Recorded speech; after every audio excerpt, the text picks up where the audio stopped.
দোয়ায় 10টি সমাধান। নবীজি সাল্লাল্লাহু আলাইহি সাল্লামের চমৎকার একটি হাদিস।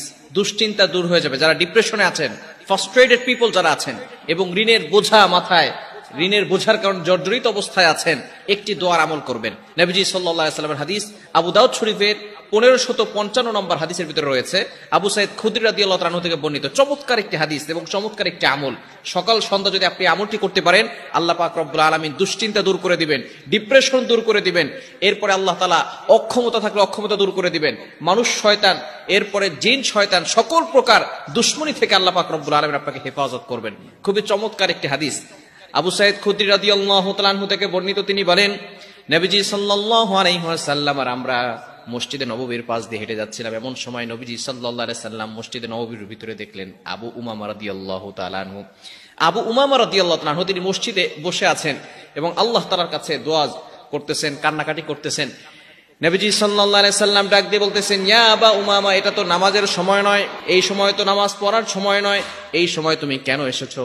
আবু উমামা রাদিয়াল্লাহু তাআলা আনহু বলেন, দুশ্চিন্তা এবং ঋণের বোঝা আমাকে মসজিদে নিয়ে এসেছে। দেখুন একটা বিষয়, সাহাবায়ে কেরাম দুশ্চিন্তায় পড়লে, টেনশনে পড়ে গেলে তারা মসজিদে চলে আসতেন। নবীজি সাল্লাল্লাহু আলাইহি সাল্লাম বললেন, ইয়া আবা উমামা, আমি কি তোমাকে এমন একটা আমলের শিক্ষা দিব না যে আমলটা করলে আল্লাহ তাআলা তোমার দুশ্চিন্তা দূর করে দিবেন, ঋণের বোঝা আল্লাহ পাক রব্বুল আলামিন দূর করে দিবেন, ঋণ থেকে মুক্তির ব্যবস্থা করবেন। সুবহানাল্লাহ। নবীজি সাল্লাল্লাহু আলাইহি ওয়াসাল্লাম আমলটা শিক্ষা দিয়েছেন। কিছুদিন পরে আবু উমামা রাদিয়াল্লাহু তাআলা নবীজির কাছে আসছেন। আসার পরে বলতেছেন, ইয়া রাসূলুল্লাহ, ইয়া হাবিবাল্লাহ, আপনি যে আমলটি আমাকে শিক্ষা দিয়েছেন, এই আমলের ফলে আল্লাহ তাআলা আমার দুশ্চিন্তা মুক্ত করে দিয়েছেন, ঋণ মুক্ত করে দিয়েছেন। শুধু তাই নয়, আল্লাহ তাআলা আমাকে অঢেল সম্পত্তি দান করেছে। বলেন সুবহানাল্লাহ। দোয়াটি হচ্ছে আবু দাউদ শরীফের 1555 নম্বর হাদিস। আল্লাহুম্মা ইন্নী আউযু বিকা মিনাল হাম্মি ওয়াল হাযান ওয়া আউযু বিকা মিনাল আজজি ওয়াল কাসাল ওয়া আউযু বিকা মিনাল জুবনি ওয়াল বুখলি ওয়া আউযু বিকা মিন গলাবাতিদ দাইনি ওয়া কাহরির রিজাল। খুবই চমৎকার একটি দোয়া। দোয়াটা লিখে নেবেন। আপনারা যারা এখানে আছেন লিখে নেন, লিখে নেবেন এবং এটা আমল করার চেষ্টা করবেন। সকালবেলা 7 বার পড়বেন, মাগরিবের নামাজের পরে 7 বার পড়বেন। আল্লাহ পাক রব্বুল আলামিন দুশ্চিন্তা দূর করে দিবেন, টেনশন দূর করে দিবেন, বালা মুসিবত থেকে আপনাকে হেফাজত করবেন।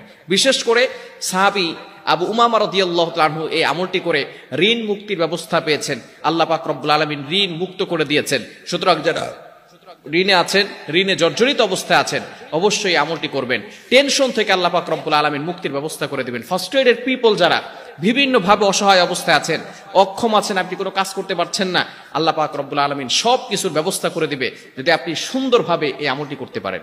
আল্লাহুম্মা ইন্নী আউযু বিকা মিনাল হাম্মি ওয়াল হাযান ওয়া আউযু বিকা মিনাল আজজি ওয়াল কাসাল ওয়া আউযু বিকা মিনাল জুবনি ওয়াল বুখলি ওয়া আউযু বিকা মিন গলাবাতিদ দাইনি ওয়া কাহরির রিজাল। খুবই চমৎকার একটি দোয়া। এই দোয়া যে ব্যক্তি করবে, আল্লাহ পাক রব্বুল আলামিন তাকে দুশ্চিন্তা থেকে মুক্তির ব্যবস্থা করবেন, ঋণ থেকে মুক্তির ব্যবস্থা করে দিবেন, অক্ষমতা থেকে আল্লাহ পাক রব্বুল আলামিন দূর করে দিবেন।